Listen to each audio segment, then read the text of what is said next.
Grace be unto you and peace from God our Father and from the Lord Jesus Christ. I was glad when they said to me, "Let us go into the house of the Lord."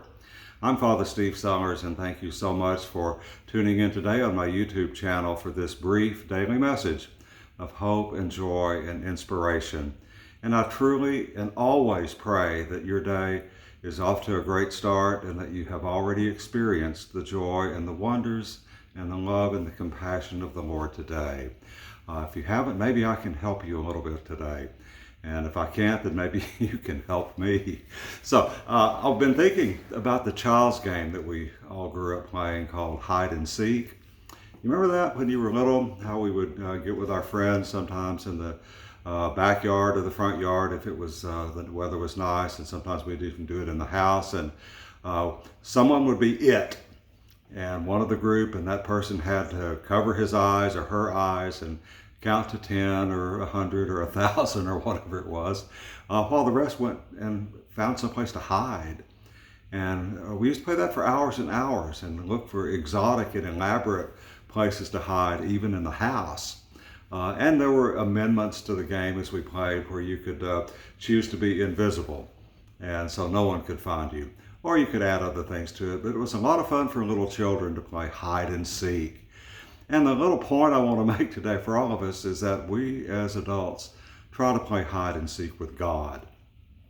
We do. And it doesn't work, but we continue to act and think and talk as though parts of our lives are out of the sight of God.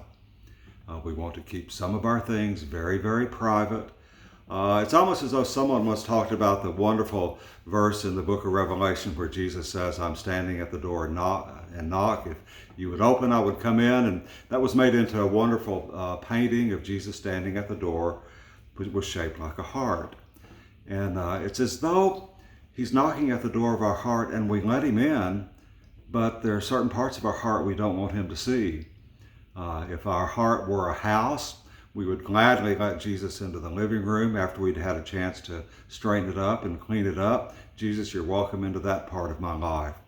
And we would let him into the game room, the TV room, because we'd already cleaned that up too. But we didn't want him to look what's in the refrigerator, and we don't want him to look in the bedroom.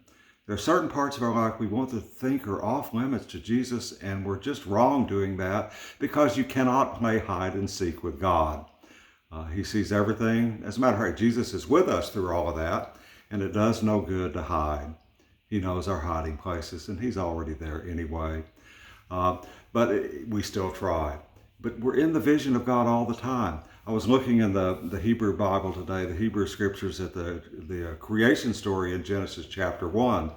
And I was touched once again, as I always am when I get to the last verse in that first creation story, where God sees everything that he created, and behold, it was not just good, but very good. Vayer Elohim et kal asher asa v'hina tov meod. It was not just good, but God looked at everything he created, and it was very good. And he sees us. His vision is perfect. He sees everything, past, present, and future. He hears all our thoughts, hears all our words, sees all our actions. There's nothing that takes place outside of out of God's presence in his vision. And my word of hope for us today is that he's with you now. He sees everything. You don't have to prove anything to him because he knows everything about you. Simply give everything to him. Open your whole heart up. Don't try to play hide and seek with your life with God. Give it all to him. He knows about it anyway. He loves you. He has mercy and forgiveness and compassion to shower upon you when you've fallen astray.